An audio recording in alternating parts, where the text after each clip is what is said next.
Hey guys, we've got a great show in store for you, as you can see right here.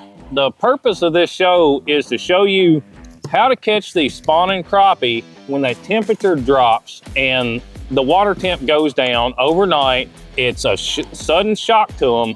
What did they do? Where did they go? And me and Brittany went out there this morning and we flat got on them. And I mean, there is a bunch of just giants in here. Big old male fish. We got some spawning females right here. And you can see we're right here beside the water because we're getting ready to throw every one of them back. So hit that subscribe button, like this video. We're gonna go out here and we're gonna show you how to transition throughout the day when it's overcast to sunny with a major drop in temperature. Well, that's enough talking about it. Let's go fishing.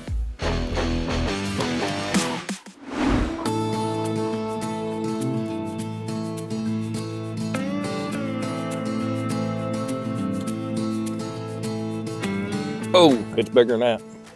Yep, it's bigger than that. Ooh. Ow.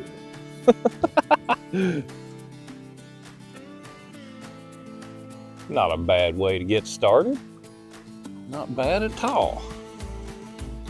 Is that not a fish right there at 4 foot? I got one. There you go. Oh, good fish. Good fish. Hang open to let some more out. You got this, ain't you? That thing's trying to spawn. This right here is trying to spawn right there. See it pooch out and you see the egg right there? And that right there, it's gonna get to spawn too. We're gonna take a picture and then we're gonna let it go. That's the thing about fishing with LiveScope during the spawn. You can look out a whole lot further than what you normally would just regular fishing when they're on standing timber or in open water. Right now we're looking 80, 90 feet out because we're not looking for the fish, we're looking for the structure because they're spawning and the males are in there building their nest. All I gotta do is find the structure and the right depth of water and the fish are gonna be there. It's just a great tip to be able to maximize your time on the water and get more fish in the boat. Very, very simple knot. Improved cinch knot. All I did was double the line up, twisted it for just a second, run the line back through both your loops.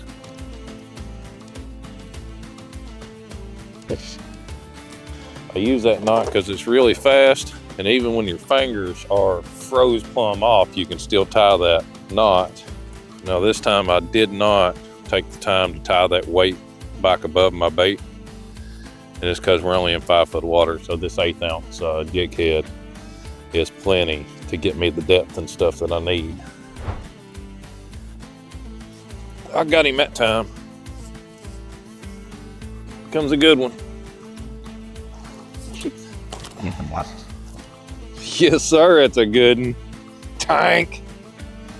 Big old tank. Got him. All right, don't lose our spot. We found us another little nest of males. They're actually holding off the edge of the stump instead of right against it again. You can see that they're starting to color up on their sides. They're starting to get that hormone back there on the back of the tail. You got one too? All right, just hit spot lock. Get the fish in the boat and then we'll worry about it. They're starting to color up and get, you did that by yourself. Good job. Got the fish. They're starting to color up and that's the hormones in them. And you can see on the end of this one's tail where it's been fanning, it's got its tail tore up just a little bit. They've been in there and they'll fan and try to clean the bed out, have a good clean place for the female to come in and lay her eggs. Good job. Good job, baby. There's one coming out after somebody. That's me. Stay on the pile. Ooh. Oh, there's a pretty male fish. He's all colored up. We got us a nest of males right here, guys and gals. And that right there is a bucket mouth. Yes, sir. Got one of them, and it's a big one.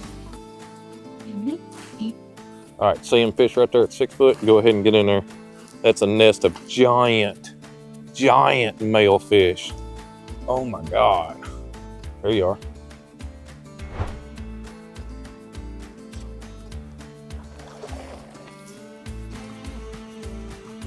Flying fish, baby, flying fish.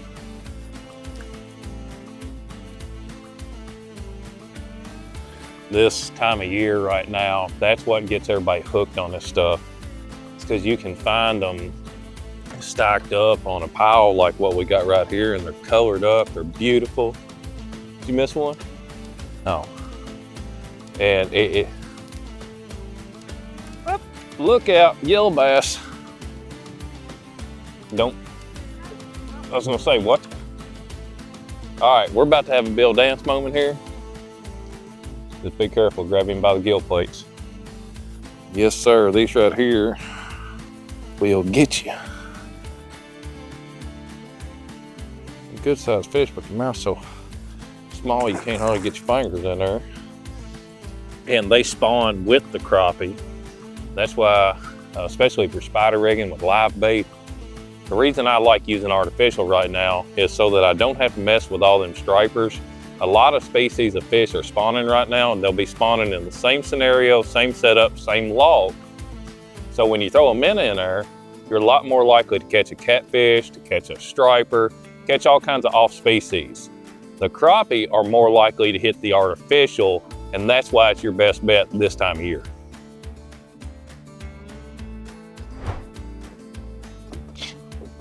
Joe.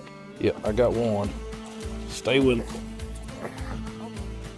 Oh no. Yeah, don't let us run over it. Right. Oh, you done got a fish. Yeah. That's what I was looking at. There went the other one, just swam off too. You want to see the other one that was with him? No.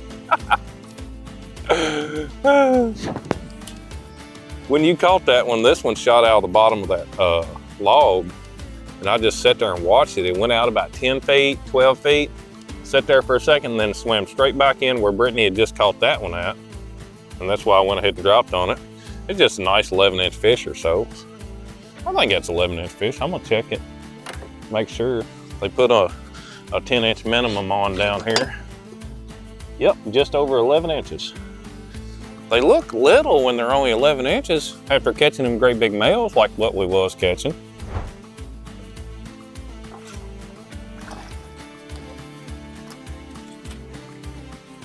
I think there may be another one right there, Brittany, at 8 foot. As the sun comes up, you can notice we're getting a whole lot further away from the bank. The water's warming up, it's letting them fish push out away from the bank.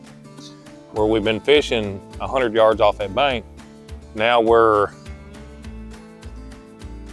600-700 yards off the bank now, and we're still finding the fish.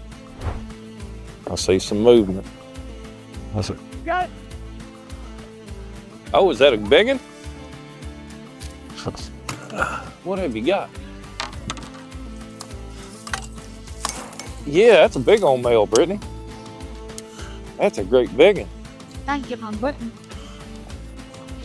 Oh, yeah. Oh. You better not drop that fish back in there. Oh, woman, what are you doing? That's a nice fish, Brittany. Oh my goodness, what did you do?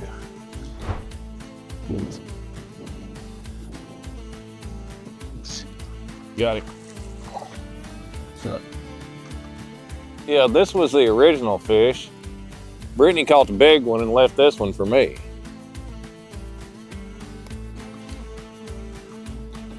Look at that dude's back. Yeah, did you get that? Look at that thing. That is probably an osprey or something done took a plug out of him.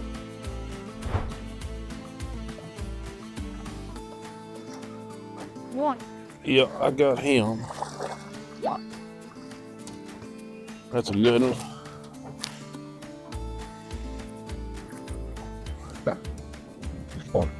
You still on that other one?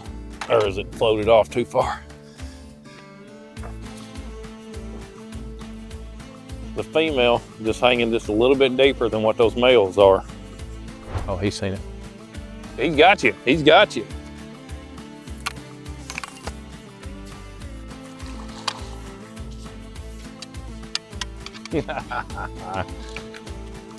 I love it when they just come up there and smoke it when they're supposed to. Got it? Good job. I'm out. I got that. You go back there, strike a pose. Yep. Have boots.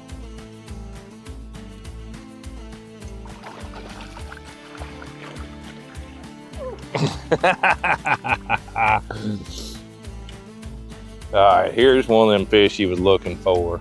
That's in big females. Now we've been catching the males off of nest or beds or whatever you want to call them. And the females are out here just cruising. This was in open water. She wasn't on anything whatsoever. And you can tell right there, she is about to bust. She's looking for a bed, and that's why the males are in there. And you really got to play the sun into account. When we came out this morning, there wasn't fog raising off the water, and that made me a little bit nervous because that let me know that the water temp was down from what it had been. Because the water temp's still been up, we'd had a lot of fog on the water because it was really cold this morning. Everything was frosted up, we had a little bit of ice on, and the crappie are still spawning. So we started in a little bit closer to the bank. We ended up coming out here and getting right out in the middle. It's a very shallow flat, and they're out here cruising. Guys, if you have not, hit that subscribe button, like this video, and me and Brittany, we're gonna be coming back at you with some more fishing action next week.